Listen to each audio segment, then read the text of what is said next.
So yesterday I was out here feeding my chickens and I noticed how bad the fly situation has gotten. So I decided to make some fly traps. And I just wanted to give you an update on how they're doing.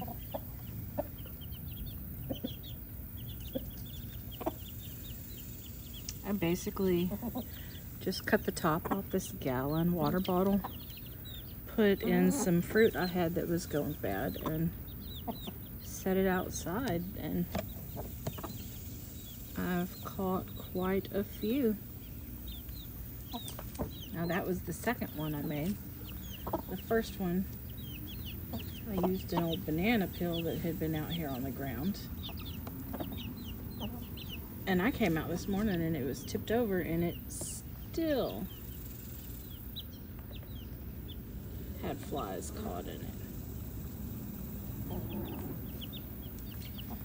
And the upside to this is it doesn't stink the way some of those other fly traps do that you can buy. So that's just my update on that.